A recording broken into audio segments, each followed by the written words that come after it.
Bien, gracias. Vamos entonces a continuar con el curso. Bien, entonces habíamos estado hablando de lo que eran las fracturas, ¿sí? Y bueno, las fracturas, como habíamos entonces denominado, viene a ser aquellas lesiones que están dirigidas a lo que es la estructura ósea, ¿no? Directamente a lo que son los huesos. Como podemos ver en pantalla, hay pérdida de la continuidad de este tejido óseo. Y esto lógicamente pues va a generar en la persona, en la víctima, mucho dolor. Encontramos una zona afectada en la que también se va a inflamar. Hay un área deformada porque así estructuralmente no es un miembro superior, ¿no? Vemos ahí la parte de la mano, la muñeca que está con una deformidad importante y una persona que está así definitivamente no va a poder movilizarse. Por lo tanto, hablamos de esa impotencia funcional de la extremidad porque va a dificultar también lo que es el funcionamiento y el movimiento de esta estructura. Las causas, pues son muchísimas. Generalmente tenemos alta incidencia de traumatismo, ¿no? Generalmente los traumatismos, los golpes, no sé, los deportes de contacto, accidentes de tránsito son quienes causan este tipo de lesiones, ¿no? De fracturas. Incluso tenemos estadísticas entre el 75 a 8% de fracturas son originadas en los accidentes de tránsito a causa de los atropellos. Situaciones de violencia física que también puede causar, ¿no? ciertos traumatismos y generar también fracturas. Enfermedades de los huesos. Hace un momento había comentado que hay personas lábiles, en este caso personas vulnerables en esta etapa, ¿no? A veces en la etapa, por ejemplo, de la menopausia, ya cuando uno es adulto mayor, en la que tenemos los diagnósticos de osteoporosis y que de por sí puede ser una situación que cause también ciertas fracturas, ¿no? La tensión rápida generalmente se puede dar también por fracturas ocasionadas por la fatiga, ¿no? Que puede darse también una lesión o daño en miembros también, ¿no? Superiores e inferiores. La clasificación de las fracturas, hace un momento algunos les había hecho la pregunta y habían contestado. Todas estas fracturas también se pueden subdividir, ¿no? En fracturas abiertas y en fracturas también cerradas y que tiene que ver con el enfoque eh, hablando de lo que es la pérdida, ¿no? De esta integridad de la piel. Hace un momento les dije, ¿no? Fracturas cerradas. No hay ruptura de la piel, no hay ruptura de otros tejidos que de repente vayan a salir, ¿no? A través de la piel, entonces no se evidencia un sangrado. En cambio, una fractura abierta sí, ¿no? Lastimosamente se pierde la continuidad de la piel porque sale un extremo muchas veces de un hueso, ¿no? Y va a sobresalir a través de la piel. Tenemos fracturas también múltiples, ¿no? Que es otro tipo de denominación, que es cuando el hueso se rompe así en varias fracciones, que pueden ser dobles, triples o peor aún minuta. ¿No? Tenemos tipos de fracturas, tenemos las fracturas de tipo transversales, las oblicuas, las de tipo espiral, las cominutas que hace un momento las mencioné y las de tipo segmentario, ¿no? Entonces, esta clasificación de los tipos de fractura, aquí, por ejemplo, hemos estudiado en relación a conservación de la integridad de la piel, por eso es que se divide en cerradas y abiertas. En este caso, esta clasificación se está haciendo por el direccionamiento de la línea de fractura y el aspecto, ¿no?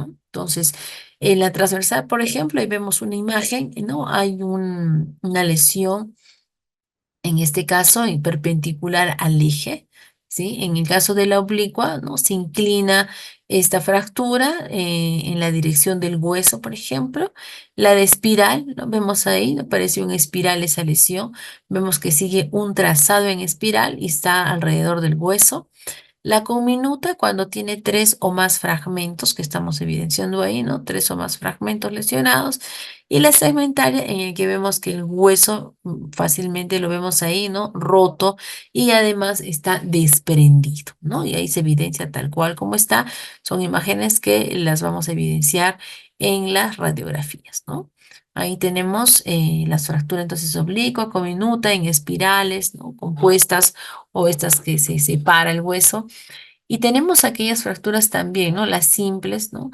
Tenemos las transversas y esta, ¿no? En tallo verde. Y este en tallo verde que es muy común encontrar, por ejemplo, en el caso de los niños, ¿no? Que vemos ahí y que, bueno, los pequeñitos sí, ¿no? Al darse fracturas en tallo verde, los huesitos son pues bastante como gomitas, yo diría, de ahí, ¿no? Cuando hay incluso hasta desplazamientos, ¿no? Rapidito el médico lo regresa a su lugar y bueno, la recuperación es más pronta, ¿no? Según la forma, ¿no? Este es otro tipo de clasificación. Según la forma, podemos tener fracturas que son muy completas o fracturas también incompletas, ¿no? En el caso de las completas, se caracteriza porque hay una ruptura total del hueso, ¿no? Entonces, lógicamente, el tiempo de evolución también va a demorar más, ¿no? Y las incompletas, en este caso, hay una ruptura del hueso, pero de manera parcial. Generalmente se da, como les mencionaba, en las fracturas del tallo verde, ¿no? En los niños.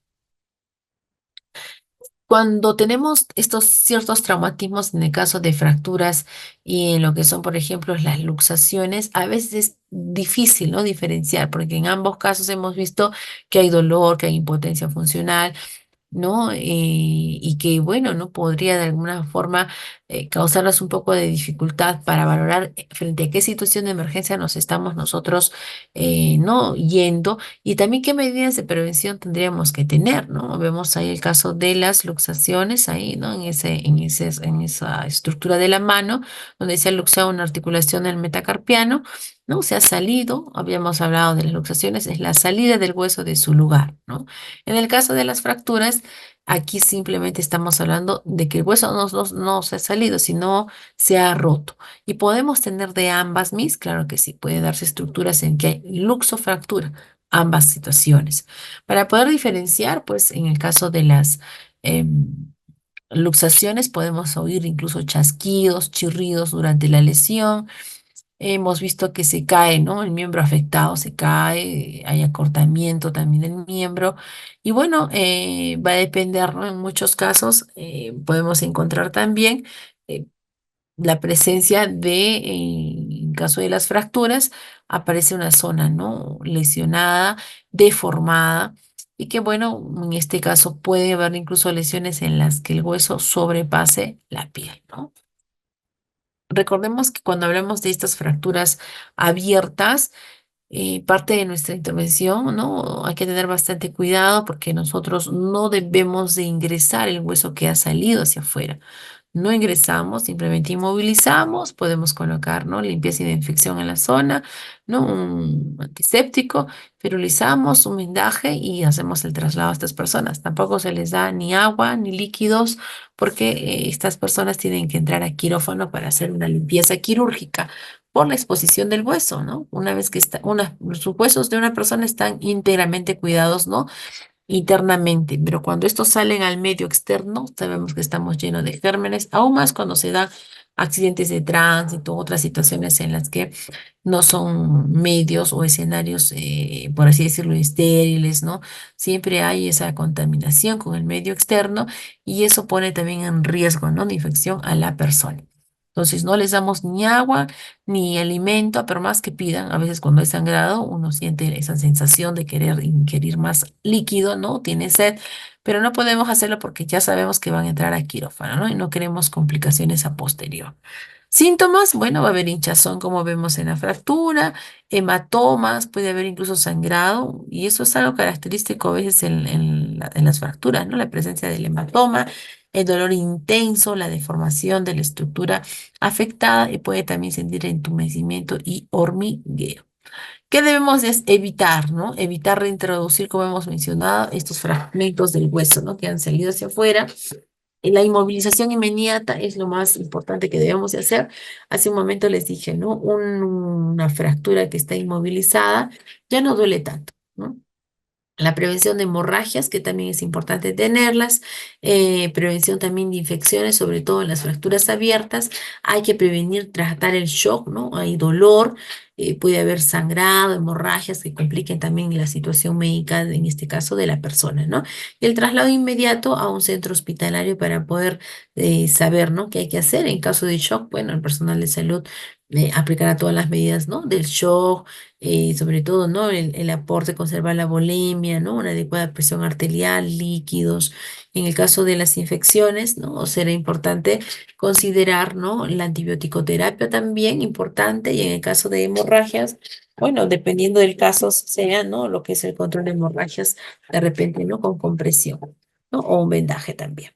Consejos: debemos evitar en las fracturas los movimientos bruscos, movimientos innecesarios, y bueno, como habíamos mencionado, no debemos corregir o manipular alguna fractura porque podríamos complicarla, ¿no? Ay, imagínense como el caso que les había explicado hace un momento, de personas que simplemente tienen una fractura lineal, no sé, se me ocurre que pasó en su ambiente de trabajo, y en el traslado, pues ¿no? En el movimiento del vehículo y todo, llegan al servicio de emergencia, y luego algo que fue simplemente algo tan simple y una lineal que pudo terminar en un yeso, termina en quirófano porque con el movimiento se desplaza, ¿no? Ahora, hay que tener en cuenta, ¿no? Si encontramos que hay en la piel la ruptura, ¿no? Porque extravasó el hueso a la piel, entonces simplemente, como ven ahí, ¿no? Cubrimos con apósidos estériles, ¿no? Lo importante a continuación es la inmovilización de este hueso roto, ¿no? Entonces, en emergencia, al menos, ¿no? Quienes somos emergencistas, pues utilizamos de todo, ¿no? No tengo férula, ni es que hago. Hoy en día existen las férulas neumáticas, férulas que las hacen a través, ¿no? De maderitas, ¿no? Las acolchan, hasta de un cartón se me ocurre que uno puede hacer una férula, ¿no? Un trozo de tela y tienes ahí, ¿no? El inmovilizador y con tu vendaje. La inmovilización debe ser, ¿no? Por encima como por debajo del hueso lesionado, que abarque toda la estructura, ¿no? Además, como hemos mencionado, puede haber dolor, hay que prevenir el shock, por lo tanto colocamos a la víctima en decúbito supino, levantando los pies también, ¿no? Unas 12 pulgadas, y sobre todo prevenimos la hipotermia, ¿no? Entonces cobijamos también, no nos olvidemos de lo que es, ¿no? Este cuidado importante que tenemos que tener en las personas, ¿no? Para evitar la hipotermia. Hay que verificar también la circulación, es muy importante. Entonces, podemos valorar también el pulso, hay que valorar la presencia de estos pulsos, porque eso me está indicando que hay circulación de sangre, que mis células de los tejidos están justamente recibiendo adecuado aporte de nutrientes como también de oxígeno. Si la circulación es insuficiente, pues no se puede tratar de realinear la extremidad en una posición normal al reposo. Esto de cierta forma reduce también la inflamación y disminuye el riesgo, ¿no? de daños también a los tejidos, ¿no? Sobre todo porque recordemos que puede darse situaciones en que si hay dificultad o está en posibilidad dado este suministro sanguíneo, hay riesgo de complicaciones, ¿no? Nunca se debe, ¿qué no se debe de hacer? No debemos mover a una persona con lesión en la cadera, pelvis o músculo. Este tipo de fracturas que se dan en estas estructuras, incluso en los hospitales, en los servicios de emergencia, sabemos, pues, ¿no? que es importante una adecuada movilización con ciertas maniobras, y sobre todo porque incluso hasta en operación pueden sangrar, ¿no? Entonces hay que reponer también sangre, ¿no? No probamos la capacidad de un hueso para moverse a veces, no podemos meter manos si es que no sabemos, no es de repente parte de hacerlo porque se necesita una radiografía, se necesita de un especialista, en este caso el traumatólogo, para el procedimiento, ¿no? Entonces no movemos como se ve ahí en la pantalla, no intentamos enderezar ni un hueso ni ninguna articulación deformado, tratando de que se ponga en su posición, ¿no? Entonces nosotros no debemos hacer estas cosas, ¿no? Esto ya es para manejo médico. ¿Cómo prevenir una fractura, ¿no? Entonces vamos al tema de lo que es la prevención. Definitivamente tenemos que ser como profesionales, crear ambientes seguros, ¿no? Para los niños, quizás poner puertas en las escaleras, mantener las ventanas cerradas, la indumentaria protectora apropiada. A veces hay personas que tienen que ir a esquiar, que tienen que montar bicicleta, que tienen que patinar, participan, como alguno de ustedes mencionó, ¿no? Que participan en deportes también. Entonces, tengo que yo utilizar la indumentaria necesaria, de repente hasta hacer un calentamiento previo y todo lo que sé para poder también proteger este sistema musculoesquelético y sobre todo prevenir, ¿no? fracturas. Hay que enseñar a los niños también, ¿no? Estar seguros, a cuidarse. Y bueno, nunca dejarlos solos, siempre los niños tienen que estar bajo nuestra supervisión médica, ¿no? Y llegamos ahí, ¿no? Parte del tratamiento. ¿Cómo tratamos entonces las fracturas abiertas y las fracturas cerradas? En el caso de las fracturas abiertas, nosotros debemos entonces de descubrir, ¿no? Hay que examinar esa lesión. No podemos valorar a ninguna persona con la ropa puesta, ¿no? A veces están con sus mamelucos, no sé. Hay que descubrir, siempre teniendo en cuenta en velar por la privacidad también de estas personas. En el caso que haya de repente hemorragia, pues debemos contener la hemorragia, ¿no? Con un vendaje compresivo, con presión de repente. Hay que cubrir también la herida con apósitos de gas o vendas estériles. Y que inmovilizar también esta fractura con férulas, vendajes. Lógicamente, si el hueso está roto, va a haber dolor. Hay riesgo también de infección porque es una fractura abierta y hemos explicado por qué. Y prevenir también el estado de choque. En el caso de las fracturas cerradas, pues bueno, aquí de repente no hay un riesgo de infección. Pero sí es importante que pueda esta víctima ferulizarse, ¿no? Inmovilizarse para disminuir el dolor y que prevenir también el estado de choque, ¿sí? Vemos ahí, miren, en la diapositiva que cualquier estructura ósea corporal se puede inmovilizar. Además de todos los inmovilizadores que les he mencionado, podemos utilizar también nuestros cuerpos como parte, como que fuera una férula. No, no tengo mis cómo inmovilizar la pierna, pues utiliza tu otra pierna. No puedo mis cómo movilizar un dedo, utiliza tu otro dedo, ¿no? Tenemos dos, ahí está, ¿no? Lo inmovilizo. Entonces, no hay excusa para no realizarlo. Atención a fracturas.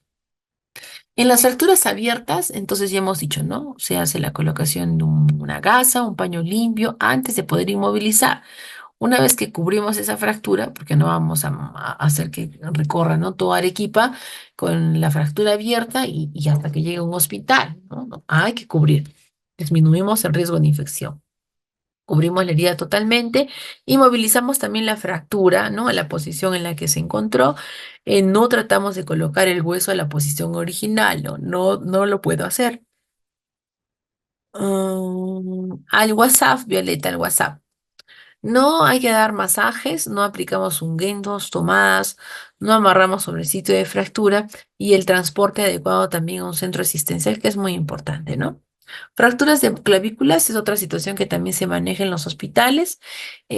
Para poder valorar, generalmente la posición número uno, miren cómo está en el número uno, la persona debe colocar su brazo sobre el pecho con la mano justamente hacia el hombro contrario a la lesión, ¿no? Entonces, esto nos va a ayudar a que de alguna manera también podamos dar un diagnóstico y ayuda a inmovilizar, ¿no? En este caso, un vendaje en 8, pero hacia atrás, ¿no? En el tórax y ahí tener mucho cuidado, sobre todo con el tipo de vendaje. Recordemos que debajo de la piel tenemos una piel bien suavecita, ¿no? Bien delicada. Entonces también el equipo que utilizamos para poder hacer estas intervenciones tiene que ser, ¿no? El más adecuado, aunque si no lo tengo, aunque sea proteger con algodón esas zonas para no causar lesiones en la piel, ¿no? Bueno, además hay que inmovilizar, ¿no? Y sostener también, como vemos ahí, podemos hacer el uso también hasta de cabestrillos, ¿no? Lo importante será también el traslado a estas víctimas lo más pronto posible. ¿Qué más tenemos? Tenemos las fracturas del codo, ¿no? Las fracturas del codo es necesario inmovilizar las fracturas. Se inmoviliza justamente en la posición en la que se encuentra, ¿no? Entonces ahí vemos el uso de un cabestrillo y un cabestrillo que, bueno, no tiene que ser tal cual como lo venden en la farmacia, también podemos nosotros acondicionarlo, ¿no? Con un paño, un trozo de tela de manera triangular, ¿no? Con las venas, la férula, podemos hacer entonces un cabestrillo. Bueno, en el caso también que haya fracturas en la columna vertebral, ¿no? Esto es bastante complejo porque cuando tenemos víctimas con las fracturas en la columna, ¿no? Tenemos nosotros que tener mucho cuidado por el riesgo, ¿no? Los traumatismos vertebromedulares. Hay personas que tienen traumatismos vertebromedulares, incluso tienen hasta lesión de la médula, ¿no? Esta médula pasa dentro de lo que es esta columna vertebral. El peor de los casos sería un TBM en el que ya encontramos víctimas con adormecimiento de miembros inferiores, con pérdida de la sensibilidad también en los miembros uno o 2 y que definitivamente y podemos encontrar también relajación hasta de esfínteres, ¿no? Entonces la persona se micciona, se defeca, no tiene control justamente por este daño. En este caso, tenemos que tener mucho cuidado con estas personas. La adecuada inmovilización de la cabeza y el cuello para tratar a las víctimas tiene que ser, ¿no? Muy importante que ustedes lo puedan realizar. Hace un momento les comentaba, ¿no? Parte del ABCD y el A, ¿no? Tiene que ver con la apertura de la vía aérea con control cervical, ¿no? Entonces les decía, hay que tener mucho cuidado también para el manejo, ¿no? El movimiento de las personas con posible fractura en la columna vertebral tiene que ser con uso de la tablilla rígida, ¿no? Necesitamos que la columna esté totalmente alineada y parte de la movilización y del transporte siempre va a haber un líder en la cabeza, los otros que acompañan, ¿no? Por segmentos y el líder es quien nos guía, ¿no? Entonces se cuenta uno, dos, tres y así podemos a la vez, ¿no? Movilizarla. Si tenemos que llevarla de lado a otro, el movimiento siempre va a ser en bloque. ¿Qué quiere decir eso? Que yo siempre voy a considerar en estas fracturas o posibles fracturas de la columna cervical, ¿no? Movilización que esté alineada, ¿no? Mi cabeza, el cuello y el tronco. Entonces, no es que uno jale la cabeza para un lado, el otro jala, no sé, ¿no? La cadera para otro lado, y eso es contraproducente porque podría, si está fracturado el hueso, podría haber una sección también de la médula, ¿no? Hay que inmovilizar en el caso de fracturas de columna vertebral, ¿no? Toda la columna, por eso usamos la tablilla rígida. Utilizamos también inmovilizadores de cabeza que se ajustan también a la tablilla. Hay que, parte del transporte y el traslado, estar atentos, ¿no? A lo que pasa con el paciente. Puede darse complicaciones como, por ejemplo, el shock neurogénico. Entonces, este tipo de shock, ¿no? Es bastante delicado porque puede provocar incluso, ¿no? Una parada cardiorrespiratoria también a las personas. Entonces, hay que manejar, ¿no? Todos estos principios. Y bueno, siempre en todos los casos, como están viendo, es, ¿no? Manejo de la prevención de la hipotermia. Las fracturas del cuello, ¿no? También es algo muy delicado cuando hablamos de las fracturas, porque hay personas que pueden fracturarse estos segmentos y digo que es muy delicado porque alguna lesión a este nivel de la región cervical, si es que no es conducida de la mejor forma, lastimosamente puede perjudicar incluso a una persona, ¿no? Me estaba olvidando que, por ejemplo, para las fracturas de la columna también será necesario en muchos casos también utilizar de repente, y aún más en estos casos, ¿no? De lesión en el cuello, un inmovilizador para el cuello. ¿No? Tenemos ahí los collarines Filadelfia, ¿no? Collarines duros, de blandos, semirrígidos, que de alguna forma nos van a ayudar entonces a poder inmovilizar esta estructura corporal, ¿no? En el caso de las fracturas del cuello y que tengamos una persona, ¿no? Para aperturar la vía aérea, se les recuerda que debe ser con la maniobra de tracción mandibular, ¿no? No debemos permitir que la persona esté moviendo su cuello de un lado hacia otro, de arriba hacia abajo, porque podría lesionar, como les he mencionado, ¿no? Y tener una lesión y dejar en cuadriplejía a una persona, ¿no? Mientras más alta sea la lesión en la columna, es decir, mientras más cerca están a las cervicales y el daño sea en las cervicales, la persona, el trabajador, la víctima, no va a poder mover las cuatro extremidades, ¿no? Mientras más abajo, de repente solamente las piernas no moviliza, entonces hay que cuidar entonces nuestro cuello. Fracturas del muslo, que también es muy común encontrar. En estos casos debemos acostar a la persona en decúbito supino. Podemos hacer uso de dos férulas, como vemos ahí, y iniciar, ¿no? Con lo que es la ferulización y vendaje. No tengo vendas, puedes utilizar trozos de tela, podemos utilizar cardones, lo que fuera, lo importante es cumplir con los principios mencionados, ¿no? Las fracturas de los maxilares que estamos ahí, ¿no? Generalmente les pedimos a las personas que cierren la boca, tratamos de que los dientes inferiores también hagan contacto con los superiores, ayudamos también a colocar un vendaje por debajo del mentón y bueno, esto también va a ayudar, ¿no? Y vemos la inmovilización de la mandíbula, ¿no? Porque si está caída, y no la sujetamos, esto también va a causar dolor, ¿no? Entonces, este tipo de vendaje nos ayuda también para poder ayudar a estas personas, ¿no? Bueno, esta ahí misma movilización se utiliza también en fractura de cadera, ¿no? Entonces, también hacia arriba. Y bueno, en este caso, muchas veces estas personas con fractura de cadera requieren pues bastante tiempo, ¿no? De permanencia también en el hospital, ¿no? Son también de mayor dependencia, ¿no? Porque ellos no pueden pararse, ¿no? No pueden estar ahí, limitamos mucho el movimiento en este caso, ¿no? Fracturas de cráneo, ¿no? Al hablar de las fracturas de cráneo, es algo también muy importante como manejo de cada uno de ustedes, porque a estas fracturas de cráneo son aquellas que están dirigidas a esa provocación del daño o la lesión, en este caso, ¿no? A la cabeza. ¿Quién se fractura? Justamente es esta estructura ósea, ¿no? El cráneo. Pero parte de la casuística para que se dé esto, y no solamente va a verse muchas veces dañado solamente el tejido óseo, ¿no? El cráneo, sino también las estructuras internas como el cerebro, ¿no? Casos de conmoción cerebral, traumatismos encefalocranianos de repente, ¿no? De que van de leve, moderado a grave. Entonces puede ser que esto se traduzca en una disminución incluso de la pérdida de conciencia por un daño en el cerebro, ¿no? La presencia de hipoxia. Hace un rato hablábamos la presencia justamente de lo que es adecuado oxígeno y nutrientes en la célula. Entonces, si es que se da una lesión a este nivel y bueno, aún más agregamos pérdida de la conciencia, dificultad para la respiración, ¿no? Se va complicando la situación, pues las víctimas pueden tener también un desenlace fatal, ¿no? Parte de los primeros auxilios va a ser colocar a la víctima, como vemos ahí, en posición muy cómoda.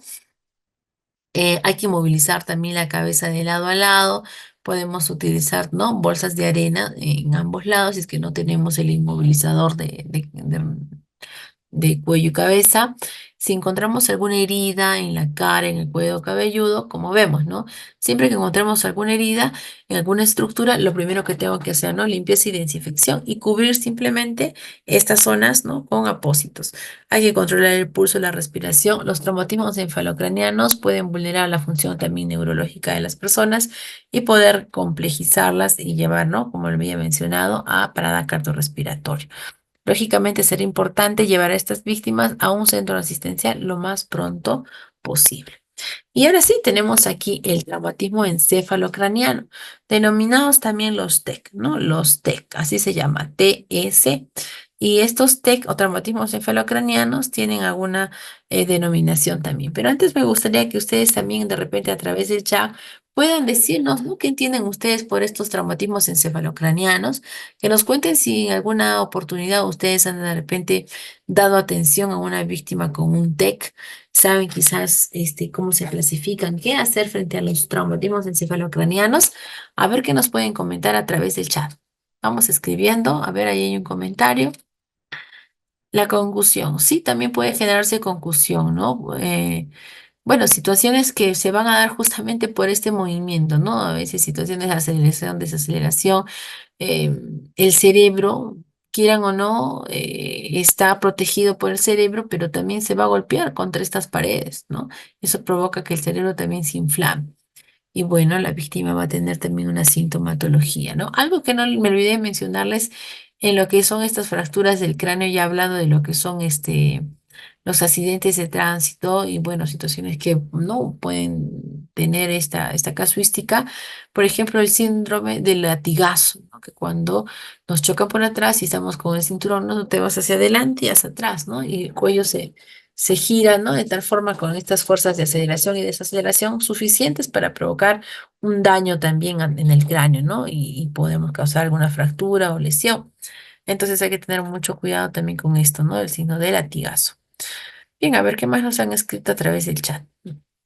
Sí, excelente, Rosaura, justo lo que decía mencionar, ¿no? Parte de la valoración de ese estado neurológico lo vamos a realizar a través de la escala de coma de Glasgow que nos ayuda, ¿no? A valorar y evaluar también lo que son las pupilas. Así es, Rosaura, ¿no? Importante. Ella nos habla, ¿no? Las vértebras cervicales, ¿sí? Hay que protegerlas, hay que cuidarlas, ¿no? Ajá, exacto, el síndrome del latigazo, así se llama ella, ¿no? El latigazo, cuando nos chocan a veces por atrás, ¿no? Entonces tu cuello se va hacia adelante y hacia atrás, y eso puede ser suficiente para causar también, ¿no? Alguna fractura, alguna lesión a nivel cervical, y eso hemos dicho que es delicado, puede dejar a las personas cuadriplégicas, ¿no? O parapléjicas. Bueno, el traumatismo encefalocraniano, ya denominados los TEC, vienen a ser golpes en la cabeza. Cuando uno recibe un golpe en la cabeza, de acuerdo al tipo de TEC, ¿no? Puede, en algunos casos, incluso llegar a la pérdida del conocimiento, ¿no? A contusiones, o simplemente también, ¿no? De repente no perder el conocimiento, pero bueno, ¿no? Hay que valorar, hay que observar, porque internamente, si bien yo lo veo por fuera, no hay sangrado, está todo bien, ¿no? Mayor cosa no hay. Pero puede ser el caso en el que sí, de repente la víctima o la persona pierde la conciencia y en este caso pues ya no, hay que valorar de cierta forma qué hacer en cada uno de los TEC. Bueno, habíamos hablado hace un momentito, ¿no? Estos TEC abiertos y los TEC cerrados. Igual que, ¿no? Casi como en antes les había comentado, ¿no? Existe fracturas abiertas y cerradas. Igual, ¿no? Acá existen los TEC, o sea, los traumatismos encefalocranianos abiertos y los cerrados. Abierto porque en este caso hay pérdida de la continuidad no solo de la piel, ¿no? El cuero cabelludo, puede haber también ruptura en este caso de lo que es el hueso del cráneo, ¿no? Y los cerrados, que el hueso está intacto, ¿no? Entonces, mayor cosa no evidenciamos. ¿Ustedes saben qué hacer en una víctima o un paciente inconsciente con traumatismo encefalocraniano? ¿Qué deberíamos hacer? A ver, ¿qué sabe? Un niño de 6 años se cayó de la cama y tuvo una fractura, pero le pusieron clavos. Bueno, hay situaciones en las que realmente manda, ¿no? Hay el diagnóstico, el criterio médico, criterios también, ¿no? Individuales, personales de cada paciente para poder determinar qué es lo más importante para esos casos, ¿no? ¿Qué hacer en un paciente inconsciente con traumatismo encefalocraniano? A ver qué nos dicen ahí ustedes desde sus casas. ¿Qué podemos hacer si hay una persona que tiene un traumatismo encefalocraniano y termina en un estado de inconsciencia?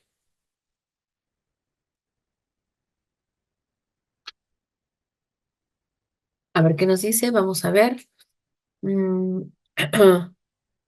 ¿Qué nos dice? Asegurar la vía aérea. Gracias, Rosaura. Excelente. Es importante entonces asegurar la vía aérea. Ella nos dice, ¿no? Generalmente se pide que el niño no duerma. Sí, algunas personas le dicen, ¿no? Que no duerma, no duerma. Pero cuando hablamos de dormir se refiere a sueño, un sueño excesivo, ¿no? De repente a tu niño le toca dormir, o de repente ahorita, ¿no? Hay personas que dormimos bastante temprano, ¿no? Entonces, eh, ya yo sé que mi hora de dormir, exagerando, es 9 de la noche, ¿no? Entonces, cuando ya me paso de la hora, wow, se me viene todo el sueño encima, ¿no? Entonces, si yo sufro un traumatismo encefalocraniano en estos momentos, quizás la tendencia al sueño no va a ser producto de mi traumatismo, sino porque era mi hora pues de sueño. Y yo soy tan religiosamente que a las 9 ya me da sueño, ¿no? No hay cómo. Entonces, esas cosas que tenemos también que diferenciar, ¿no? Por eso, evaluar también y analizar la casuística. Bueno, ¿qué se hace frente a los traumatismos encefalocranianos? ¿No? Pasa uno, ya sabemos, ¿no? Lo que es la escena segura, lo que es bioseguridad, activación de la llamada de emergencia. Y hay que valorar ahí, ¿no? ¿Qué valoramos? El estado de conciencia. Señor, señora, ¿se encuentra bien? En este caso en la imagen, ¿no? Estará consciente, estará inconsciente. Eh, Pedimos, por ejemplo, ayuda especializada, ¿no? Y generalmente nosotros hacemos lo que es, ¿no? La movilización en bloque, ¿no? Cabeza, el cuello y el cuerpo, que es muy importante poder valorar también, ¿no? Esto. ¿Qué más? Debemos dejar a la víctima en reposo, ¿no? No que se incorpore sola, porque puede ser que se sienta de repente incluso hasta mareada, ¿no? Hay que trasladarla inmediatamente a los servicios de urgencia. Hay que evaluar el estado también de conciencia con preguntas simples y no damos tampoco nada por boca porque muchas de estas víctimas, si es que requiere intervención quirúrgica, no deben haber comido ni ingerido también líquido por el riesgo de las complicaciones, ¿no? Complicaciones en general, ¿no? Dice, transformar una fractura cerrada a una abierta por una mala maniobra, que se da a veces porque desconocimiento, ¿no? Entonces hay que tener cuidado. Ella nos habla, ¿no? Estabilizar. Muy bien, gracias. Lesión de tejidos adyacentes. Hemos mencionado hace un momento que, bueno, no solamente puede dañarse el tejido óseo, ¿no? Sino que imagínense, frente a una fractura abierta, sale el hueso, sale a través de lo que es, ¿no? La piel y puede dañar, ¿no? Algún tejido adyacente que luego pueda representar, en este caso, ¿no? Alguna complicación de los pacientes, ¿no?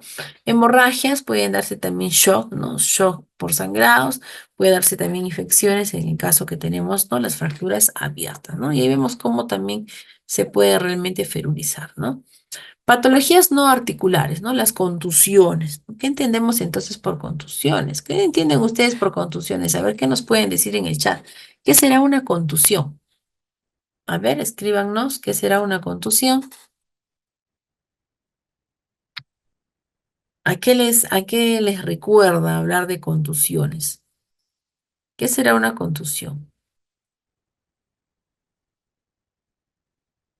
A ver, ahí tenemos el chat que nos dice, ya es un golpe, ¿no? Un golpe fuerte, nos habla Joana, gracias Ela, gracias Giovanna, que nos dice espichán, ¿no? Un golpe muy fuerte, sí, a veces, ¿no? El golpe muy fuerte.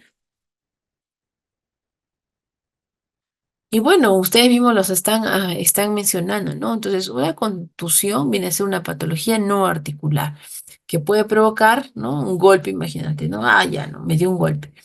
Entonces, en este caso, puedo generar, ¿no? Dolor, un golpe. Cuando alguna vez ustedes se han caído, se han golpeado, han generado, ¿no? En esa zona, dolor. Puede ser que se les haya inflamado, ¿no? En otros casos, de repente, no tanto. Hay en algunos casos también la posibilidad también de edema, así es, ¿no? Y nos dice ELA, ¿no? Edema, ¿no? La posibilidad de edema y también hay la posibilidad incluso de poder tener, ¿no? Hematomas, ¿no? Ahí se evidencia un hematoma por una contusión. Se producen hematomas, ¿no? Al principio vemos cómo el moratón viene a ser de un color negro violáceo y este va cambiando, ¿no? Poco a poco va a ir desvaneciéndose, se vuelve verde, amarillo y finalmente nos queda la piel íntegra, ¿no? ¿Y por qué se dan estos hematomas? Porque la sangre, producto justamente del golpe, ¿no? De esta fuerza o presión, ¿no? Va a ocasionar daño en los tejidos también blandos y definitivamente es importante por eso prevención de la hemorragia. Por ejemplo, un hematoma en la frente puede hacer, ¿no? Que aparezca más adelante un hematoma bajo los ojos, ¿no? Porque se va a ir disipando justamente esa cantidad de sangre, ¿no? Va a ir bajando, va bajando y luego hasta que finalmente desaparece. La sangre puede tardar semanas para reabsorberse, ¿no? Claro. Y la sangre acumulada produce calor también temporal y rigidez en las estructuras circundantes, ¿no? ¿Qué nos dice? Algunos hematomas demoran en reabsorber. Sí, eso es verdad, ¿no? Algunos hematomas demoran, eso es muy cierto. Patologías no articulares, tenemos aquí las contusiones, ¿sí? Las contusiones. ¿Y qué hacer entonces frente a las contusiones? A ver ustedes a través del chat, ¿qué piensan que debe realizarse frente a una contusión? ¿Qué hacemos frente a las víctimas que tenemos contusiones? Que ya estamos hablando que se refiere a los golpes, ¿no? El golpe que recibe una estructura ósea corporal, ya sea por un accidente de tránsito, por un reporte de contacto, me caí, me golpeé, etcétera. A ver qué nos dice. Alguno allá, por ejemplo, el ELA nos habla, ¿no? Será importante, nos dice aplicar frío, ¿no? Ahí tenemos parte en verde de lo que se tiene que hacer, ¿no? Hay que elevar la zona afectada, hay que inmovilizarnos, si es que se da el caso también. Ojo, ¿no? No es que esto sea en absoluto, va a depender de cada persona, de cada paciente, ¿no? El frío local que ayuda y sobre todo el enfoque a lo que es el reposo, ¿no? Luego tenemos los desgarros musculares, ¿no? El desgarro o distensión que viene a ser una lesión del músculo, del tendón, y que bueno, esto vemos cómo están conectados los músculos con el hueso, ¿no? Ese músculo está conectado con el hueso, o sea, reacciona también al movimiento, ¿no? Entonces, cuando se produce un desgarro muscular, uno ve, ¿no? Tocas y tratas de palpar el músculo, ¿no? En el caso, por ejemplo, del deltoides, ¿no? Toco, toco, toco. No, ya está. Aquí, por ejemplo, tenemos parte de lo que es un tejido, ¿no? Entonces nos permite tocarlo, evidenciarlo y se ve así como una separación, ¿no? Esa es la palabra, ¿no? Una separación entre ambas estructuras. Síntomas que va a presentar una víctima con desgarro muscular, pues va a tener dolor muscular. Gracias, Manuel. Nos dice aplicar frío, tratamientos se realizan, ¿no? Aplicar frío, masajes, ¿ya? Entonces, el dolor muscular. Puede tener también la víctima moretones, ¿no? En este caso los hematomas, así se llama, hematomas. O también tener, ¿no? La presencia de calambres, ¿no? Tratamiento, hay que hacer reposar el músculo lesionado, ¿no? Definitivamente hay que reposar. Como les mencionaba, ¿no? Hay personas o trabajadores que están muy estresados nosotros mismos y si aún se me ocurre, ¿no? Tengo estrés, estoy contracturada por completo toda la espalda, el cuello, ¿no? Entonces yo hago el movimiento, me pongo a cargar peso, levantamiento de peso, lo que fuera, mi músculo se queda lábil, ¿no? Entonces se puede también romper. Entonces eso lo tenemos que tener bien clarito. Se puede aplicar calor al músculo que se ha desgarrado, ¿no? Porque también va a ayudarle en este caso a la persona, ¿no? Dar masajes, hacer un vendaje de sostén si es necesario justamente para poder disminuir ese desplazamiento, ¿no? Y que pueda causar complicaciones. Magulladuras, ¿no? Ahí tenemos también personas víctimas que sufren de magalladuras. A ver, voy a ver un ratito. Ya, sí, va a depender del tipo de lesión, así es. ¿No? Estas magalladuras, ¿no? Hematomas nos habla que son derrames internos que se producen, ¿por qué? Por un golpe fuerte, por el aplastamiento también de los tejidos blandos, ¿no? Estas magalladuras van a presentar una sintomatología como por ejemplo el dolor, ¿no? Puede doler, hay dolor, hay también la presencia de inflamación, se va a inflamar también nuestros huesos y vamos a ver esa presencia que vemos ahí de hematomas, ¿no? Tratamiento, como ustedes bien lo han dicho, la aplicación del hielo, de ser necesario, hay que aplicar también un vendaje en la zona. Y bueno, hemos hablado tanto de fracturas desde que hemos entrado, ¿no? Que ahora entonces hablaremos de lo que es la inmovilización, porque en todos los casos he repetido que es importante hacer una adecuada inmovilización, ¿no? Entonces, esta inmovilización viene a ser esa técnica que va a limitar el movimiento del hueso o de una articulación lesionada. Entonces, yo tengo que asegurarme de tener toda la indumentaria necesaria como férulas, vendas, yesos, trozos de tela, ¿no? Otros de cartón, no sé, lo que fuera, pero para dar esa inmovilización tiene que tener también ciertos criterios, ¿no? Entonces, podemos utilizar cartones, tablas, férulas importantes para tener. No es una excusa. No lo inmovilicé porque no tengo. Pero claro, no tendrás esos tipos de férulas, pero tienes de repente un cartón, alguna estructura, una maderita que puedas también poner y ayudar a que el paciente no se sienta más cómodo, tranquilo y sobre todo no disminuya el dolor y el riesgo de complicaciones. Debemos vigilar constantemente el color de la piel, la presencia de inflamación también de miembros y poder también inmovilizarlo, ¿no? Y tenemos los tipos de inmovilizaciones que puede darse por adosamiento, ¿no? Donde se utilizan segmentos del propio cuerpo para poder inmovilizar al lesionado y por el uso de férulas que vemos ahí, ¿no? Hay una férula, una maderita, y que incluso para poder colocarla sobre estas estructuras hay que valorar, ¿no? Hay férulas en las que necesitan incluso acolcharlas por algodón, ¿no? O más tela para que no dañe la piel. O sea, protegemos los huesos, sí, pero también hay que proteger nuestra piel, ¿no? Tenemos ahí inmovilizaciones por adosamiento. Ahí, por ejemplo, tenemos una estructura, simplemente es un trozo de tela, un triángulo que nos ayuda también para inmovilizar el miembro afectado, ¿no? Más abajo tenemos el uso, por ejemplo, de férulas, férulas neumáticas o férulas, ¿no? De las que tienes que enviar justamente, ¿no? Oxígeno para que quede lleno. Y bueno, tenemos además la presencia que puede darse de alguna herida. Y como hemos mencionado, estas heridas tienen que de todas maneras ser, estas heridas tienen que ser también, ¿no? Valoradas, colocamos un apósito para la prevención, ¿no? Disminuir el riesgo y también, ¿no? Lo que son las hemorragias. Condiciones para una inmovilización efectiva, o sea, hay cierta caracterización que yo debo tener para saber que he inmovilizado correctamente a la persona, ¿no? Punto uno, no debe producir dolor, ¿no? Entonces, a veces los pacientes hasta gritan, ¿no? Yo en emergencia recibía y ¡guau! Gritaba, ¿no? ¡Guau! Algo que me estoy ahorita recordando por el gua, ¿no? He tenido víctimas que tienen fracturas, ¿no? En el pie y a veces vienen con sus botas de trabajo. Entonces, ¿qué hacer en estos casos, no? Definitivamente tenemos que hacer, ¿retiramos o no retiramos la bota? ¿No? ¿Quién lo va a retirar? Generalmente retira ya en el hospital, ¿no? Y en el profesional que esté más preparado, ¿no? Porque si hacemos un mal movimiento va a traer también consecuencias en la vida de las personas, ¿no? Entonces, no debe producir dolor, debe mantener firme la zona lesionada, como hemos mencionado, haciendo uso de estos dispositivos u otros importantes para poder mantener, en este caso, alineada, estabilizada la fractura, ¿no? Tres, no debe ser muy voluminoso. Claro, no hay que ser muy voluminoso, ¿no? Punto cuatro, debe proteger las eminencias óseas también, porque hemos hablado de lo que es el cuidado de nuestra piel, ¿no? Entonces, también hay que tener cuidado con eso. Cinco, los miembros deben vendarse comenzando también, ¿no? Desde los segmentos, ¿no? Corporales. Siempre recordemos las vendas, ¿no? Utilizamos con dos espirales y luego seguimos vendando y completamos, ¿no? En este caso del prehospitalario, Claro, puedo poner de repente, ¿no? Sus ganchitos propios de la vena, pero si me encuentro en un hospital y tengo personas que van a ser sometidas a rayos X justamente para determinar o ver el diagnóstico de estas personas, entonces yo lo necesito, necesito de todas maneras tener mucho cuidado, ¿no? En la atención de estas víctimas. Evitar que la férula tenga contacto con la piel en la zona afectada. Vuelvo a repetir, hay que cuidar, ¿no? Lo que es la piel, ¿no? Mantenerla sana, intacta, ¿no?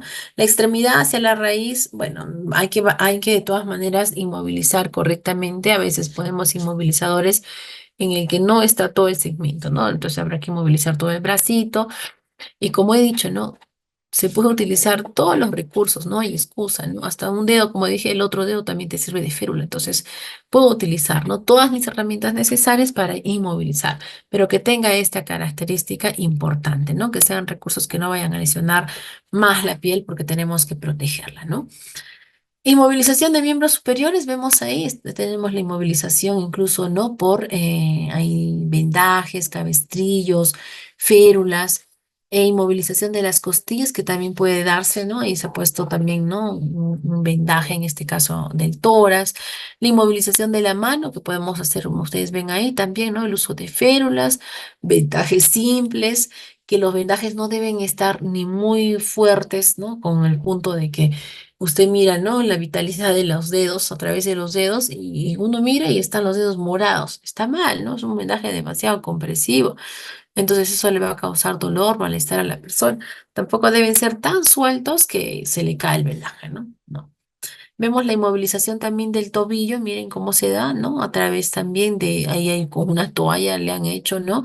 Y con vendas, con trozos de tela. Inmovilización también, miren, ahí por ejemplo algo particular, ¿no? Se está inmovilizando ambos miembros inferiores, pero en esa inmovilización de ambos miembros inferiores, como se ve, está colocado una, en este caso, una almohadilla, ¿no? ¿Por qué? Porque si juntamos ambos miembros inferiores, se pueden chocar también los huesos, ¿no? De los tobillos, de las rodillas, y no queremos que se lesionen con el roce, entonces se coloca en este caso, ¿no? Hay una almohadilla. Vemos ahí movilización más de miembros inferiores haciendo uso de tabla rígida. Ahí tenemos en la segunda imagen el uso también de las férulas neumáticas. Y bueno, en el último caso, miren, igual, ¿no? Se ha inmovilizado cada pierna con la otra, ¿no? Entonces la derecha de repente es la férula de la izquierda, pero siempre se cubre esas prominencias óseas, ¿no? Entonces lo que les mencionaba, entre las piernas están protegidas también, ¿no? Porque evitamos esos roces de las prominencias. Los yesos, bueno, tenemos vendas de yesos que también estos insumos están compuestos, ¿no? De material ligero, a lo que llamamos la fibra de vidrio. Y bueno, hoy en día pues vienen hasta diferentes colores, ¿no? Algunos casos también pueden requerir incluso su atención en quirófano.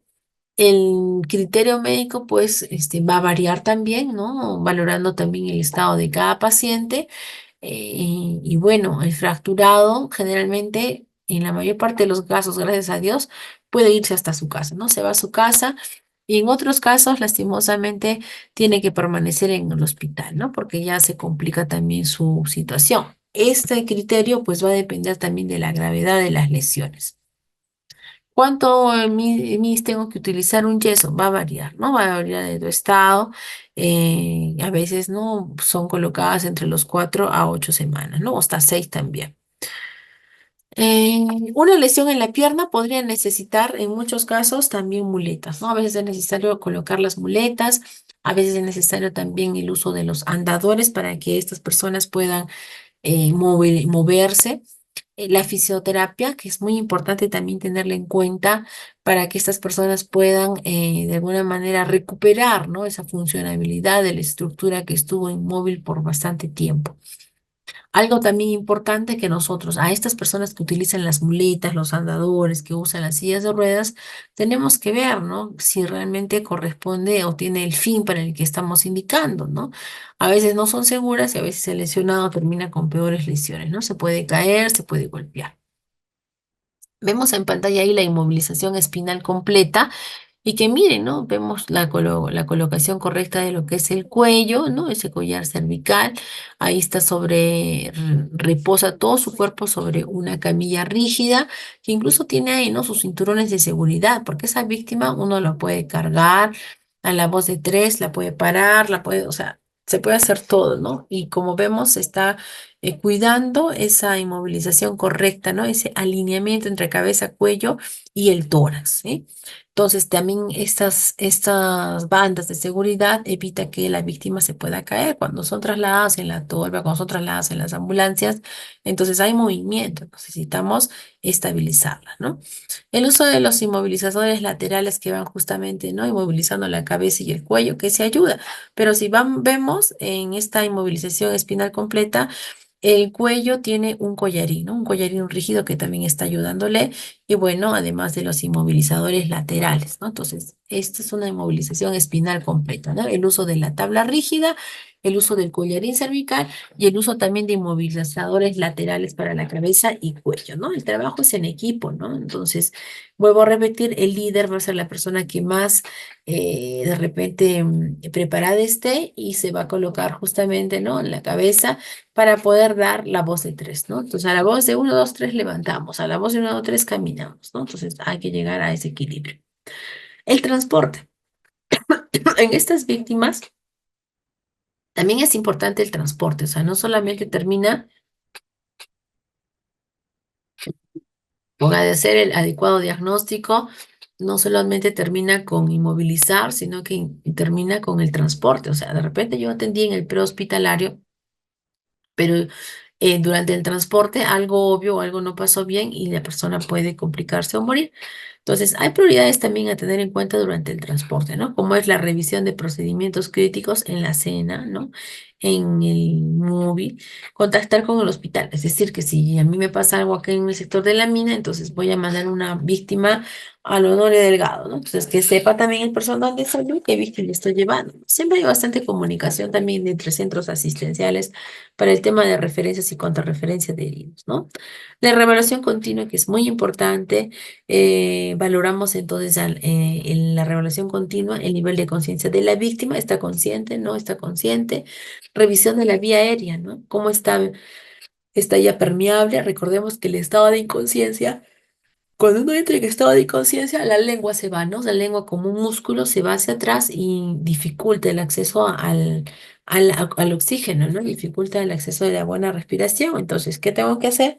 Maniobra frente-mentón para poder aperturar esa vía aérea. Y cuando no se da ese caso, lo que se tiene que hacer justamente es tracción mandibular para víctimas con posible lesión, ¿no? En el cuello. El control de funciones, que es parte, o sea, hay que estar en el transporte controlado, ¿no? Porque estoy ya subí a la ambulancia, ya no le controlo. Hay que controlar, pueda, como les digo, ¿no? Lo peor que nos pueda pasar es una parada cardiorrespiratoria, justamente, ¿no? Durante el traslado. Evaluación enfocada en las lesiones. Hay que determinar también la gravedad de estas lesiones. En muchos casos, como he mencionado, puede provocar incluso, ¿no es cierto? O lesiones tan graves que pueden causar la muerte a estas personas, ¿no? De revisión también de las intervenciones para saber qué hace también cada quien, porque a veces hay tanta gente y todo el mundo quiere meter la mano y no es así, ¿no? Sistemas de transporte. Cuando nosotros queremos trabajar y transportar diferentes víctimas, como vemos, podemos hacer uso de un equipo de trabajo, ¿no? Para levantar y cargar, miren, ¿no? Ahí tenemos en la primera imagen una víctima que incluso está inmovilizada, ¿no? El miembro superior derecho y hay que transportarla. No tenemos camilla, no tengo, ¿cómo lo saco? En un terremoto, ¿cómo lo sacamos? Pues podemos ponernos así como en la imagen de a dos y poder cargar a la víctima y ayudamos a que también esta víctima puede salir, ¿no? ¿Cómo mantenemos las vías aéreas permeables? Bueno, para mantener la vía aérea permeable hay que valorar el estado de conciencia. Si es que ya logramos aperturar la vía aérea y la queremos conservar así, pues podemos utilizar también adecuadas posiciones, ¿no? Posiciones de seguridad. Podemos también utilizar otros dispositivos como por ejemplo los tubitos de mayo también se insertan y permiten, ¿no? Que esa lengua quede siempre hacia atrás, ¿no? Entonces podemos utilizar esas dos técnicas, mi querida Yasmin. En el caso de las imágenes de abajo, no, miren, le podemos incluso transportar a las víctimas hasta en una silla, ¿no? Se puede transportar una víctima y uno carga atrás y el otro hacia adelante, ¿no? La, la del gateo, ¿no? La maniobra del gateo, en la otra imagen que vemos, ahí está la víctima, ¿no? Sujetándose del cuello del rescatista y lo que hace la víctima es gatear, ¿no? Y así va arrastrándola a raíz, pues, ¿no? De lo que es el suelo, ¿no? Era cargando a la víctima, ¿no? Como vemos en la pantalla, ¿no? No como bebito, sino hacia atrás. Esa posición nos ayuda también a cuidarnos, ¿no? A nosotros por el peso. Puede darse lo que les mencionaba, ¿no? En lo que es la movilización en bloque, ¿no? O sea, todos rectos. Y a la voz del líder, todos hacemos, ¿no? Todo eso. Ahí vemos imágenes también, ¿no? El paciente crítico, ¿no? ¿Cómo manejar el paciente crítico, sobre todo hablando de estos traumatismos, ¿no? O los politraumas. Entonces, tenemos ahí manejo del crítico versus el no crítico, ¿no? Entonces, el paciente crítico, ¿no? Entonces, definitivamente yo tengo que ayudar, ¿no? O corregir, enfoco todo lo que hemos aprendido, ¿no? Escena segura, bioseguridad, el estado de conciencia, el pedir ayuda, ¿no? El control de todo lo que hemos aprendido de valoración primaria, ¿no? El ABC. ¿Qué más, no? El transporte que también va a ser importante.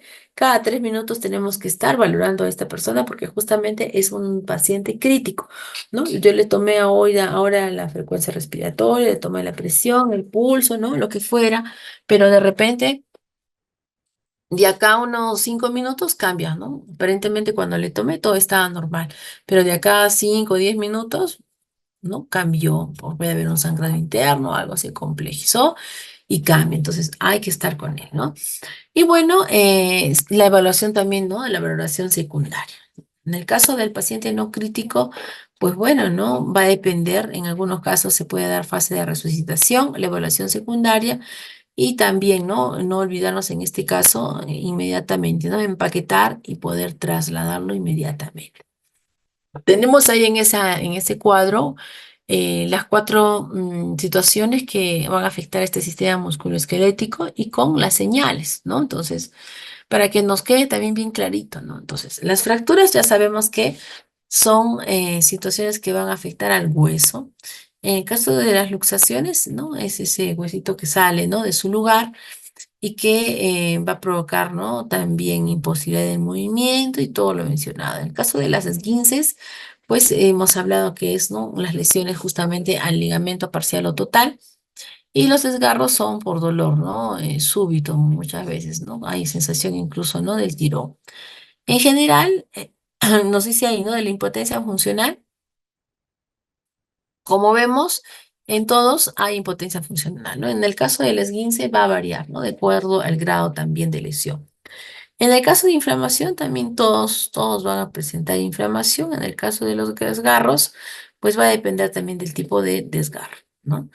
Enrojecimiento, puede haber un amoratamiento o enrojecimiento de las zonas lesionadas y que se va a dar también en los cuatro. Y hay lo que es, ¿no? La crepitación cuando se escucha un chasquido. Y ese chasquido solamente se va a escuchar justamente, ¿no? Por el roce de qué? De los huesos que se han roto, ¿no? Estamos hablando en este caso de las fracturas. Atención prehospitalaria del paciente víctima justamente del trauma. ¿Qué vamos a valorar? Hemos mencionado, hay que valorar la escena segura, ¿no? La evaluación del paciente como evaluación inicial, ¿no? El ABCDE. Puede requerir también reanimación, ¿no? Las personas a quien atendemos. La segunda evaluación, ¿no? O evaluación secundaria a través del examen físico cefalocaudal.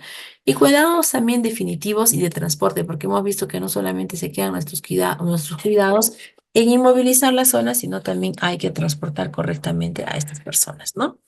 Evaluación de la escena, ¿no? Hablábamos que lo primero que yo debo de hacer para la atención de estas víctimas, ¿no? Tengo que yo valorar la escena, una escena segura, tener el equipo de protección personal, lo que yo siempre les digo, ¿no? Bioseguridad, bioseguridad. Número de pacientes, ¿no? Número de víctimas, hay que valorar también ello, ¿no? Aquí entra en ese lugar todo lo que es también el triaje, ¿no? que realmente nuestro recurso será necesario para poder atender a esta persona. Ustedes han visto en las imágenes de movilización, hay hasta 3, 4 personas para poder asistir. Cargar a una persona no sola es complicado y peor aún si esa persona tiene lesiones, ¿no? Entonces tienen que tener una particularidad, esa evaluación, ¿no? En la escena de las personas, ¿no? Necesidad de recursos adicionales puede darse el caso de personas, ¿no? Necesitamos recursos adicionales y valoramos también, como habíamos mencionado hace un momento, los mecanismos de la lesión, ¿no? ¿Qué originó? ¿Qué pasó?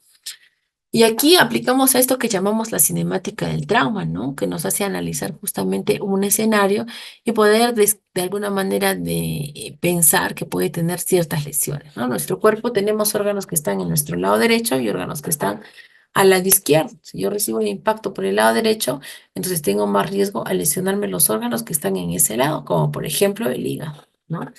¿Qué pasa en los accidentes de tránsito, ¿no? A veces vienen fuerzas eh, provocadas justamente, ¿no? Por esta tracción que de repente se dio, ¿no? Entre los dos vehículos y puede darse situaciones de fuerza de arriba y hacia arriba, ¿no? En el caso de los accidentes que muchas veces se provocan también por la parte posterior.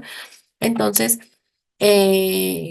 puede también, ¿no? Darse por arriba y hacia arriba, como decíamos, generando lesiones también en el cráneo, ¿no? Lo que hemos aprendido, los TEC, traumatismos encefalocranianos. Además, tenemos aquí, ¿no? Lo que son las lesiones espinales, que también hemos aprendido, lesiones que se pueden dar, ¿no? En la columna y las lesiones del tórax, ¿no? Y en las lesiones del tórax, pues podemos encontrar, ¿no? Bueno, fracturas, en neumotórax, la presencia de aire en la cavidad pleural, hemotórax, la presencia de sangre en la cavidad pleural, ¿no? Contusiones, lesiones a los grandes vasos. Podemos encontrar también por arriba y hacia abajo lesiones en el abdomen y la pelvis, ¿no? Entonces, en cada análisis, en cada situación como estas estamos viendo, en cada casuística, vemos que intervienen fuerzas que también van a determinar la gravedad de las lesiones que tengan estas personas. Aplastamientos, sí, también puede darse causas de aplastamientos, ¿no? Fracturas, que cuando viene la fuerza por abajo y hacia arriba, se asocia más a situaciones como fracturas de fémur, pélvicas del acetábulo, luxaciones posteriores de la rodilla y la cadera, fractura en extremidades también, ¿no? Inferiores. Cuando el impacto viene por atrás, lo que les decía, ¿no? Viene por atrás, ahí están los dos vehículos, están chocando, ¿no? Vienen por atrás, entonces ahí tenemos la lesión por latigazo, ¿no? Lo que les decía, ¿no? El latigazo del cuello, ¿no? Por estas fuerzas intervenientes, aceleración y desaceleración, y provoca lesiones, como vemos, de hiperextensión. Ese cuello, miren cómo realmente se va, ¿no? Hasta atrás y regresa hacia adelante, ¿no? Es como un látigo, y eso puede causar lesión a este nivel.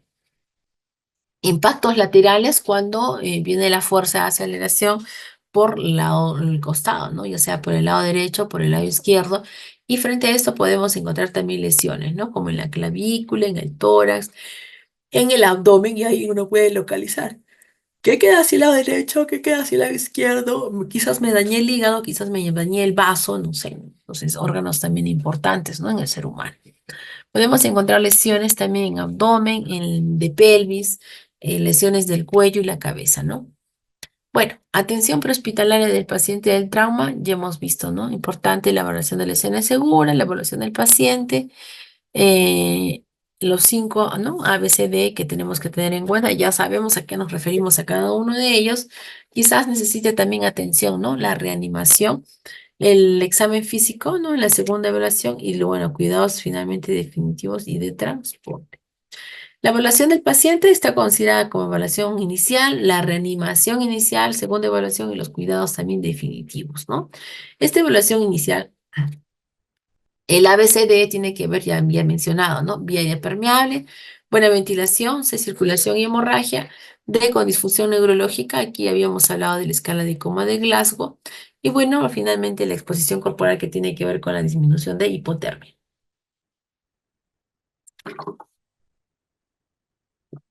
Ahí vemos, ¿no? El algoritmo del manejo de la vía aérea, que puede darse por maniobras manuales, maniobras simples y las maniobras avanzadas. Estas maniobras manuales es la apertura de la vía aérea con control cervical, ¿no? Extensión, ¿no? De la cabeza maniobra frente mentón. Si hay sospecha de lesión cervical, tracción mandibular, también tiene que ver con manejo de vía aérea, la limpieza, ¿no? De las vías aéreas, la aspiración también de secreciones que dificulten la respiración. En las maniobras simples encontramos el uso de cánulas, ¿no? Las cánulas nasofaringeas y las cánulas orofaringeas que van a ayudar, ¿no? Y las maniobras avanzadas que están dirigidas a esos dispositivos supraglóticos, como por ejemplo la intubación naso o urotraqueal, ¿no? Ve que tiene que ver con ventilación, ¿no? Buena ventilación, ¿no? Hay que tener correcta, hay que controlar la frecuencia respiratoria, que lo normal es entre 12 a 20 frecuencias respiratorias por minuto. Hay que escuchar, ¿no? El BES o el VOS, ¿no? Ver los movimientos respiratorios, las veces que se eleva el tórax al cuerpo, ver la presencia del uso de músculos accesorios a la respiración, porque ahorita usted está sentado frente a su computador y definitivamente vemos, ¿no? Que puede tener una respiración torácica, que es la que tenemos nosotros en casa, pero cuando tiene disnea, la sensación de falta de aire, empieza, ¿no? A haber taquipnea, polinipnia, puede estar sin disneico, puede presentar también presencia de cianosis, ¿no? Esa coloración azulada en el rostro que me está indicando que no hay una buena ventilación, ¿no? Entonces, estas cosas que nos tienen que quedar claras, ¿no? En el O, por ejemplo, de oír, escucharé también los ruidos de la respiración. A veces hay personas que tienen estos ruidos incrementados en el sentido de que se escuchan ruidos, ¿no? Agregados, como sibilantes, etcétera. Y el S de sentir ese calentito, ¿no? Entonces, es necesario siempre, ¿no? Tener una reevaluación constante. Complicaciones de las esquinces y otras lesiones de tejidos blandos. Puede provocar hemorragia, ¿no? Sangrados. Hemos hablado también de lesiones en los vasos sanguíneos. Puede provocar lesiones neurológicas, además de presentar problemas, ¿no? Articulares como el síndrome comportamental y finalmente el shock. Prevención de las lesiones, claro que sí, tenemos que enfocar siempre todo este tema de la prevención, ¿no? No somos enfermeros, siempre estamos con una conducta anticipada, ¿no? Entonces hay que prevenir las lesiones.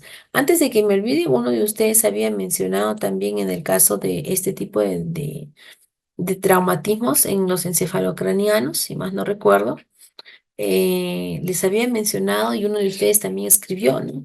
¿Cómo valorar, ¿no? La parte DEMIS, ¿no? Lo que es el déficit neurológico. Pues hay que valorar, ahí nos hacemos uso de un instrumento muy importante que se llama la valoración de escala de coma de Glasgow, y ahí nos va a determinar, ¿no? Esta escala, por ejemplo, valora tres áreas importantes, ¿no? El área motora, el área ocular y la respuesta motora. Entonces, yo veo, ¿no? A través de la apertura ocular, cómo está, ¿no? Esa conexión realmente de la persona. La respuesta verbal, habla bien, habla incoherencia, sabe qué le pasó, ¿no? Y todo lo que es motriz, el área motora, ¿no? Entonces, responde a órdenes, no puede hacerlo, de repente tiene extensión y flexión que indica, por ejemplo, de corticación o de cerebración. Entonces, me está indicando que hay un mayor daño en el cerebro. Las pupilas que también ayudan a valorar, ¿no? De repente algún daño en el cerebro, ¿no?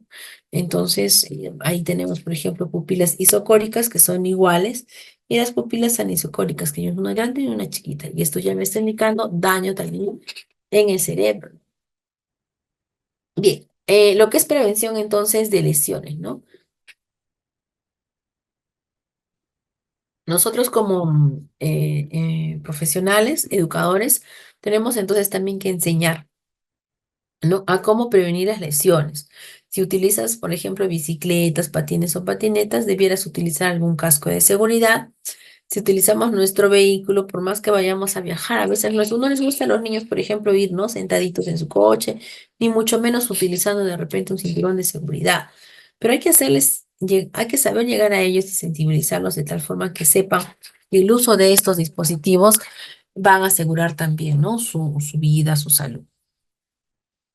Cuando viajamos, entonces utilizamos cinturón de seguridad, no solamente el piloto, sino el copiloto y también todos sus ocupantes, ¿no? ¿Cómo podemos prevenir las lesiones musculoesqueléticas? Pues hay que evitar la misma postura siempre durante mucho tiempo, siempre hay que moverse, ¿no? O sea, 3 horas, imagínense, ¿no? En una misma posición cansa, los pies cansan, los ojos cansan, la columna se cansa, entonces hay que moverse, ¿no? Hay que moverse porque si no, nos sobreexigimos y empezamos con lesiones musculoesqueléticas, ¿no? Hay que aprovechar de hacer siempre ejercicio. El ejercicio siempre va a ser muy bueno, ¿no? Nos ayuda a encontrar un confort realmente y a disipar muchas cosas. Además, bueno, ¿no? Será importante también, como una manera de prevención de lesiones musculoesqueléticas, esa capacitación que podamos hacer, ¿no? En las diferentes áreas para que sepan de estas enfermedades, no con ánimo de molestarlos, oye, o oye, no, eso no se ha debido de presentar, ¿no? Sino que tenemos que tener un adecuado abordaje, ¿no? ¿El ejercicio es la mejor prevención? Por supuesto que sí, tenemos que enfocar el ejercicio. Cuando uno hace ejercicio, fortalece todo lo que son, ¿no? Los músculos. Evitar ciclos muy cortos y repetitivos también, ¿no? Pueden cansar también las estructuras musculares, el tejido blando. Evitar la aplicación de fuerzas también muy intensas, ¿no? A veces queremos sobreesforzar nuestras estructuras musculoesqueléticas y pueden verse también dañadas. Evitar la transmisión de vibraciones. Hay personas que trabajan utilizando máquinas vibratorias y eso también puede generar algún tipo de enfermedad ocupacional. Es necesario entonces el movimiento, ¿no? Activar la circulación, los descansos, las pausas activas, estos estiramientos que también nos ayudan, el uso de EPPs que también se utiliza y bueno, ¿no? Una adecuada hidratación, así como también una adecuada alimentación. Entonces, el ejercicio nos ayuda. Y hablando de la alimentación, claro, si queremos apoyar, queremos ayudar y proteger este sistema musculoesquelético, es importante también que las personas tengamos una dieta balanceada, que tengan una adecuada hidratación, ¿no? Entonces, por ejemplo, lo que son los huesos, pues tenemos también que cuidar con un mayor aporte de calcio, ¿no? Para que mejorar estas estructuras óseas. Tenemos solamente tiempo para densificar nuestros huesos hasta los 30 años, así que pues si todavía estamos en ese rango, pues háganlo, ¿no? Háganlo. Tenemos que tener una adecuada alimentación balanceada, con requerimientos, ¿no? De vitaminas, minerales, proteínas, ¿no? Carbohidratos, quizás dependiendo de la edad, también en una menor proporción, ¿no? Entonces, necesitamos cambiar, ¿no? Estos hábitos también de vida saludables y los patrones alimentarios que nos van a ayudar también a ayudar, ¿no? En caso de desmembramiento de un miembro, y el mal uso de las almohadoras han causado muchos accidentes, ¿sí? ¿No? Incluso pueden causar amputaciones y en este caso el proseguir que seguiría, ¿no? ¿Cuál sería mi intervención? El control de hemorragia, ¿no? Ya el uso, por ejemplo, de los torniquetes es lo último que se podría utilizar, ¿no? Y o es el brazo o es la vida de la persona, ¿no? Es la pierna o es la vida de la persona. Son a veces decisiones que tenemos que tomar para salvar también vidas y que bueno, espero que el día de hoy todos los contenidos que hemos recibido les hayan servido, ¿no? Bueno, siendo ya las 10 de la noche, agradecerles a cada uno de ustedes. Han participado bastante a través del chat y eso me alegra mucho porque sé que han estado muy atentos, han preguntado, ¿no? Han compartido experiencias y los insto a que sigan siempre preparándose, que sigan también capacitándose porque un profesional que tenga conocimiento va a poder también saber qué hacer en ese momento, ¿no? Como les decía, hay que saber cómo se hace, ¿no? Parte de habilidad, destreza, el conocimiento y sobre todo también la actitud, ¿no? La práctica de valores y la ética profesional que siempre debemos tener muy en cuenta. Muchas gracias. Uy, pero antes quisiera ver, determinar qué nos dice Leo. ¿Cómo sería el tratamiento en el golpe de tobillo lateral? Ya pasó un año de accidente, 17 años, y por lasitud, dolor en tobillo, rodilla al caminar, llega a cojear, hay un pequeño abultamiento al lado del empeine cerca del tobillo donde recibió el COVID. ¿Qué tipo de exámenes recomendaría? Bueno, habría que revisar ahí un poquito su historia clínica que deben de tener, ¿no? Reportada y bueno, habría que valorar con estudios de repente una resonancia que quizás va a ayudarnos también a saber qué es lo que puede estar pasando, ¿no? Para poder estudiar en este caso el tejido blando como tejido duro. Bueno, un abrazo entonces a cada uno de ustedes. Muchas gracias por la atención brindada desde aquí. Gracias por la atención y bueno, un saludo. Cuídense mucho. Los dejo y les doy el pase ahora sí a la parte académica para que puedan quedarse y de repente también tener la oportunidad de ser beneficiarios de esas becas parciales que ofrece también la Escuela de Especializaciones del Perú. Bendiciones a todos. Cuídense mucho. Hasta luego.